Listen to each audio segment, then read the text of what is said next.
ولیمے کی دلہن کے لیے تو یوں بھی کہا جاتا ہے کہ اس پر الگ ہی نکھار ہوتا ہے۔ آتشی رنگ میں وہ حقیقتاً انار کی نازک کلی لگ رہی تھی۔ میں اپنی عادات اور مزاج کے خلاف بہت خوش تھا اور مہمانوں کی توصیفی نظروں اور تعریفی جملوں کو بھرپور طریقے سے انجوائے کر رہا تھا کہ اچانک ایسا لگا جیسے شعلہ سا لپکا ہو۔ کیا حال ہے داماد جی؟ نرم گرم ہاتھ سے میرے گال پر چٹکی لے کر پوچھا گیا۔ اس انتہا سے زیادہ بڑھی ہوئی بے تکلفی میں نے سٹپٹا کر مخاطب کی طرف دیکھا۔ بھوری آنکھوں سے معنی خیر سی شرارت لیے وہ خاتون تھوڑا سا میری طرف جھکتی ہوئی تھی۔ اس کے لباس سے اٹھتی مہک اور بے تکلفی کا اندازہ میں نے کچھ کھلتا ہوا تابندہ کی طرف دیکھا۔ بڑی بھابھی ہیں، اس نے دھیرے سے تعارف کروایا۔ تب تک وہ میرے برابر میں بیٹھ چکی تھی۔ 3 سیٹر صوفے پر 3 آدمی بیٹھ تو جاتے ہیں مگر ذرا مشکل سے، یا پھر مجھے ہی اس وقت ایسا محسوس ہوا، اس لیے میں نے تھوڑا دور ہونے کی کوشش کی۔ کیا بات ہے، ڈر گئے؟ کھنکدار ہنسی کے ساتھ سوال کیا گیا۔ ایک گہری سانس لے کر میں نے اپنے آپ کو نارمل کرنے کی کوشش کرتے ہوئے اب ذرا غور سے ان کے چہرے کی طرف دیکھا، جو بہت خوبصورت نہ ہونے کے باوجود ایک ایسی کشش لیے ہوئے تھی، پہلی نظر کے بعد دوسری بار دیکھنے کی خواہش بے چین کرتی۔ کچھ تمنا یا سا گندمی رنگ، بڑی بڑی بھوری آنکھیں جن میں خاص چمک تھی، بھرے بھرے لبوں کے درمیان کسی قدر بھرے ہوئے چمکتے دانت جو بے باک مسکراہٹ کو کچھ اور پرکشش بنا رہے تھے، اور بے تکلفی سے میرے ساتھ لگی بیٹھی تھی، کبھی تابندہ کے کان میں کچھ سرگوشی کرتی اور کبھی مہمانوں پر تبصرہ کرتی اور مجھے عجیب سی بے چین کر دینے والی کیفیت میں مبتلا کر رہی تھی۔ اور کچھ دیر بعد جب وہ اٹھ کر چلی گئی تب بھی میری نظریں مسلسل اسی گرد سراپے اور بجا کرتی رہیں۔ تھوڑی سی دیر میں مجھے اندازہ ہو گیا کہ صرف میں ہی نہیں، وہاں کئی اور بھی تھے جو ان شخصیت کے سحرے میں گرفتار تھے۔ ادھیڑ عمر مرد تو نوجوان لڑکے بار بار خواتین کے حصے میں آ کر صرف اسی سے بات کرتے اور کبھی سنجیدگی کے ساتھ اور کبھی ہنس ہنس کر اس اندازے میں جواب دیتے بخوبی ادراک ہو۔ میں نے سن رکھا تھا کہ بعض عورتیں اچھے بھلے مردوں کی عقل قطب کر لیتی ہیں، صلاحیت رکھتی ہیں۔ اپنی شادی کے اگلے دن اپنی نئی نویلی اور حسین ترین دلہن کے پہلو میں بیٹھ کر جس طرح میری نظریں ان کے طاق میں بھٹک رہی تھیں، اس سے مجھے اس سنی سنائی بات حقیقت کا اندازہ بڑی شدت سے ہو رہا تھا۔ واقعی میری عقل قطب ہو گئی ہے۔ زندگی کے اس خاص لمحوں میں جب پوری محفل کی توجہ میری جانب تھی، میں سارے ماحول سے بیگانہ ہو کر ایک ایسی عورت کے لیے جو نہ صرف عمر میں مجھ سے کچھ بڑی تھی بلکہ میری بیوی کی بڑے بھائی کی بیوی ہونے کی حیثیت سے میرے لیے واجب احترام بھی تھی، یوں بےقرار ہوا جا رہا تھا، مگر مجھے کسی بات کا احساس نہ تھا۔ میرا سارا وجود آنکھ بند کر ان پرکشش سراپے کو اپنے اندر سمانے کو بے قرار ہو رہا تھا۔ رات گئے اپنے پھولوں سے سجے اور خوشبودار سے مہکتے کمرے میں نرم گرم بستر پر لپٹا میں اپنی کیفیت پر حیران ہو رہا تھا۔ تابندہ سو چکی تھی مگر نیند میری آنکھوں سے کوسوں دور تھی۔ ابھی تو میں زندگی کی خوبصورت ترین رنگ میں آشنا ہوا تھا، ابھی تو میں ایک نئے عمر بھر کے رشتے میں بندھا تھا اور میں نے اسی لیے اس نئے رشتے کو صحیح طور پر سمجھا بھی نہیں تھا۔ تو یہ کیسا ستم ہے جو مجھے حقیقت کی دنیا سے دور لے جا رہا تھا، جو مجھے صحیح اور غلط کا فرق بھلائے دے رہا تھا۔ نائٹ برف کی مدھم سی روشنی میں میں نے کئی بار پلٹ کر اپنے پہلو میں سوئی ہوئی تابندہ کی طرف دیکھا۔ بلا شبہ حسین میں یکتا تھی۔ اس سے دراز پلکیں، ریشمی زلفیں، دھیمتی رنگت اور نازک سراپا اس نیم تاریخ ماحول سے بے نمایاں تھا، مگر میرے دل میں کوئی اور ہی خواہش کروٹیں لے رہی تھی۔ کوئی بالکل نئی انجانی سی کشش مجھے کسی اور طرف کھینچ رہی تھی۔ بھورے آنکھیں، گلزار لبوں کی مسکراہٹ اور بات کرنے کا وہ اندازہ جیسے مخاطب ایک ہی جملے میں زیر کر لینے کا یقین ہو۔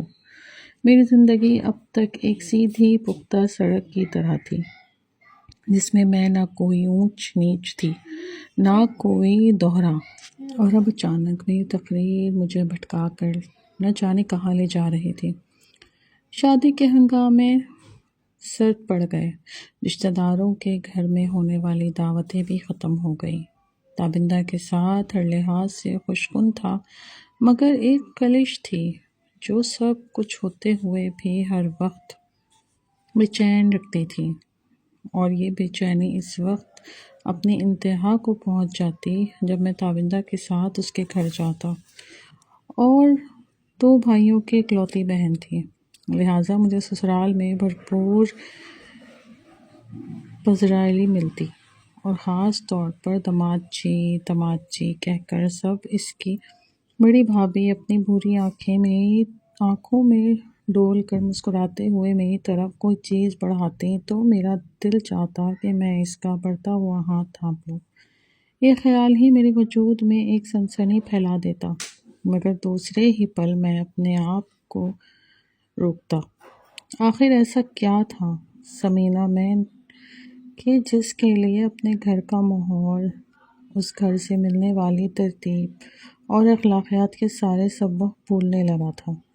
مگر وہ کہتے ہیں کہ جیسے تالی ایک ہاتھ سے نہیں بجتی، اسی طرح آنکھ مچولی بھی اکیلے کھیلنے کا کھیل نہیں۔ تو جو کھیل میری شادی سے اگلے روز گن مہمانوں اور نئی نویلی دلہن کی موجودگی میں شروع ہوا تھا، اس میں اکیلا نہیں تھا۔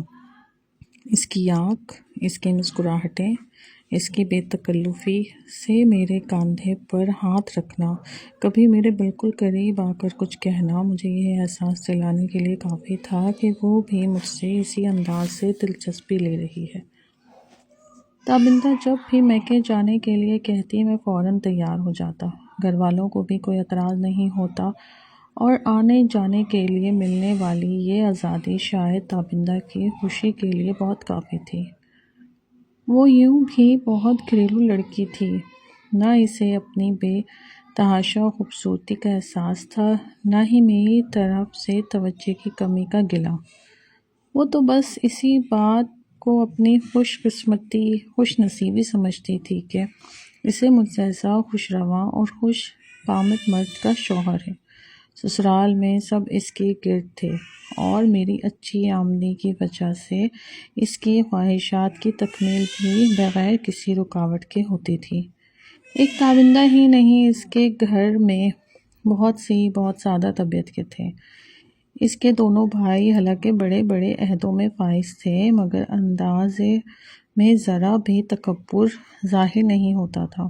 دھیما لہجہ، اپنی بات سے زیادہ دوسروں کی بات توجہ سے سننا، اور خاطر مدارات میں بچ جانا۔ تابندہ کی امی یعنی میری ساس بھی بس خاموش بیٹھی مسکراتی رہتی تھی۔ ان کی آنکھوں میں میرے لیے ایسی محبت چھلکتی، میں اپنے آپ کو شرمندہ ہوتا دیکھتا، مگر ان کا دل کیا کرتا جو ایک بالکل غلط وقت پر بالکل غلط مگر آ کر میرے اختیار سے باہر ہو گیا تھا۔ انسان جب بھی کوئی غلط کام کرتا ہے، چاہے وہ بے وفائی ہو، بے ایمانی، اس کے لیے اس کے پاس ہمیشہ کوئی نہ کوئی زواج ہوتا ہے، مگر 1000 بار سوچنے کے باوجود مجھے کوئی ایسا نقطہ نہیں مل سکا جس کی بنیاد پر میں اپنی عزت اور آنے والی زندگی کی خواہشاں روا کر دوں۔ بے شک وہ ایک پرکشش عورت تھی، مگر میں نے اس سے پہلے بہت سی پرکشش عورتیں دیکھی تھی۔ ایسا تو نہیں تھا اس سے پہلے کی آنکھیں بند کر کے جی رہا تھا، مگر شاید وہ عورتیں سمینہ کی طرح بے تکلفی اور خود اعتمادی کا مظاہرہ نہیں کرتی تھیں۔ شاید یہ نہیں کہ یہ خوبی تھی جو مجھے بے چین کر رہی تھی اس کی طرف کھینچنے کے لیے۔ ایک سوال کا نامکمل سا جواب ملتا تو دوسرا سوال ذہن کو الجھا دیتا کہ آخر وہ کیوں؟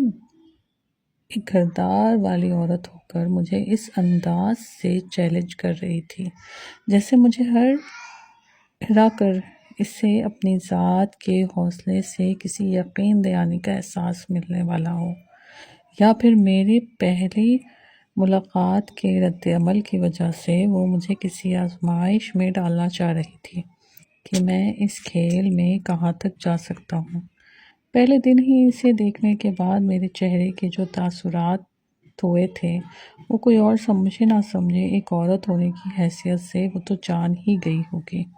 شاید وہ میری اس کیفیت سے لطف اندوز ہونے کے لیے وہ مجھے مزید آزمائشوں میں ڈال رہی تھی۔ شاید وہ میری سوچ کو ڈور ریشم کی طرح الجھا رہی تھی۔ تابندہ کئی دنوں سے سست سی ہو رہی تھی۔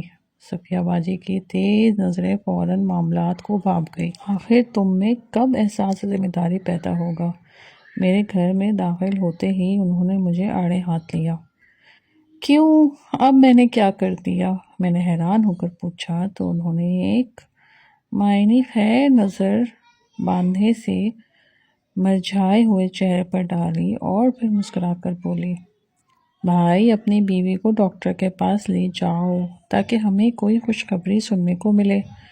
میں نے پلٹ کر تابندہ کی طرف دیکھا، وہ بھی نظریں نیچے کیے بڑے شرمیلے انداز سے مسکرا رہی تھی۔ بات ذرا دیر سے سہی مگر جب سمجھ آئی تو میرا دل چاہا کہ خوشی سے ناچنے لگوں، مگر صفیہ باجی کی ڈانٹ سننے کا حوصلہ نہیں تھا، لہٰذا سر جھکا کر اپنے کمرے کی طرف بڑھ گیا۔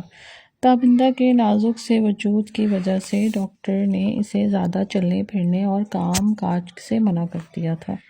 میں وقتی طور پر یہ سب کچھ بھلا کر اس کے ناز سے نخرے اٹھانے لگا۔ ویسے بھی ڈاکٹر کی ہدایت کی وجہ سے تابندہ نے گھر میں نکلنا تقریباً بند ہی کر دیا تھا۔ وہ کئی دنوں سے سمینہ کے سامنے نہ ہونے کی وجہ سے میں اسے بھولا ہوا تھا، مگر جیسا کہ عام طور پر ہوتا ہے کہ بڑی سے بڑی خوشی بہت کم عرصے میں ایک عام سی بات بن جاتی ہے، لہٰذا تابندہ کی پریگنینسی بھی میرے لیے چند ہی دنوں بعد ایک معمولی کا واقعہ بن کر رہ گئی تھی۔ میں دوبارہ اس پر فریب رشتے پر چل پڑا جہاں وقت اور سفر دونوں ختم ہو جاتے ہیں مگر منزل کا نشان نہیں ملتا۔ تابندہ کا میکہ جانا بہت کم ہو گیا تھا، مگر بڑی بھاوج ہونے کے ناطے سمینہ خود اکثر اس کی خیر خبر لینے آیا کرتی تھی۔ اس کے شوخ چلبلی ادائیں شاید اماں کو اتنی پسند نہیں تھیں، مگر صفیہ باجی تو ان کی دیوانی تھی۔ کیسی خوش